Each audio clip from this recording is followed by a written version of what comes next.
नाज़रीन, मेहड़ भरसा ॻोठ अब्दुल्ला ख़ान बलीदाई जे high school के मौज़िज़ समाजी शख्सियतन नेक मोहम्मद खोसो ऐं तुमनदार सदाम हुसैन चांडियो पारां सोलर प्लांट ऐं पीअण जे मिठे पाणी जी स्कीम ॾियण जो ऐलान कयो वियो आहे। वधीक तफ़सीलनि लाइ पेश आहे हीअ रिपोर्ट। अस्सलाम वालेकुम नाज़रीन, नओं ऐं सज्जाद चांडियो।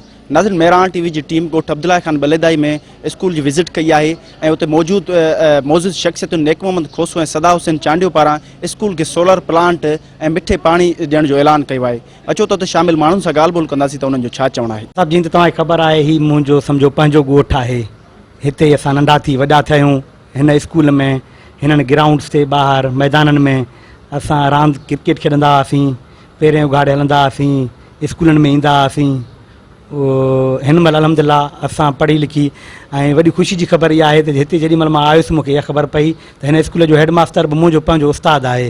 मुंहिंजे रिश्तेदार जे सां गॾो गॾु मुंहिंजो पंहिंजो उस्तादु आहे। साईं जे महिनतुनि सां ई असां हिते पहुता आहियूं। सभ खां पहिरीं हीअ ॻाल्हि आहे त हीअ सभु शयूं ज़िम्मेवारियूं जेके आहिनि इहे गवर्नमेंट जूं आहिनि। जेको गवर्नमेंट जा स्कूल्स आहिनि उन्हनि खे जेके फैसिलिटेशन्स जेको फैसिलिटेट करिणो आहे मक़सदु उहो गवर्नमेंट खे करिणो आहे, पर अफ़सोस आहे जो हुकूमती जेके इदारा आहिनि उहे पोइ चुप कयो वेठा आहिनि, जंहिंजे करे पोइ साहिब हैसियत माण्हू आहिनि। पोइ हिकिड़ो इंसानियत जे नाते ऐं पंहिंजे समाजी कमनि जी भलाई जे नाते जेको हुनजो ज़मीर आहे हुनखे झिंझोड़े थो त बाबा जेकॾहिं माण्हुनि खे ॾुखियाई आहे त असांखे बि हिन समाज में जेको आहे हिसो वठणु घुरिजे। उन ई मां हिकिड़ी नंढी कोशिशि कई आहे त जो यूनियन काउंसिल असांजी पंहिंजी रही आहे, जो मां बि त यूनियन काउंसिल जो चेयरमैन रहियो आहियां, पर बदकिस्मती मूंखे जॉब जो मिली वई त मां उहे पावर्स ई मां यूज़ न करे सघियुमि। न त मूंखे ख़िदमत करण जो जेको आहे तमामु घणो जज़्बो हुयो। 2018 खां वठी पंहिंजी इहा ई कोशिशि रही त ही हिकिड़ो ॿाराड़ी जो स्कूल आहे, इन खे बहितर में बहितर करण लाइ ऐं मुंहिंजी उस्तादनि जी टीम दिलचस्पी सां कोशिशि वरिती, जंहिंमें मिस्टर अब्दुल अलीम लाशारी साहब ऐं उन बि वक़्तनि ब वक़्तनि असांजो साथ ॾिनो।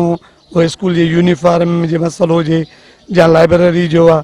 उन खां पोइ अॼु जेका हीअ आई कैंप लॻी आहे, नेकमंग साहब हणाई आहे, पोइ उन जॾहिं ही स्कूल में बिजली न हुई, क्लास विज़िट कया त उनखे हिन ॿारनि जे लाइ अहसासु थियो, जंहिं अॼु ऐलान कयो आहे त मां तव्हांखे 10 ॾींहंनि अंदरि जेको आहे स्कूल खे जेको आहे सोलर प्लांट हणाए ॾींदुसि।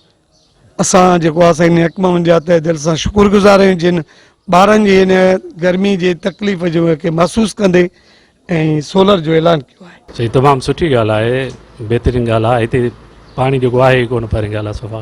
तव्हां ॾिसो केॾी वणकारी आहे, पाणी कोन्हे। उन लाइ जेको साईं सदा हुसैन साहिबु ऐलान कयो आहे, ॾाढी ख़ुशी थी आहे असांखे जो ॿाराड़ी में अचे, छो जो हुन ते हक़ बि आहे यूनियन काउंसिल जा, ऐं हिते चेयरमैन बि रहिया आहिनि, अलाइज़त बि कई अथनि। ऐं जेको पाणी ईंदो त जज़ाकल्ला हुनखे सवाबु मिलंदो, इदारे जो कमु बि थी वेंदो। सही, नेक मोहम्मद साहिबु जस लहे।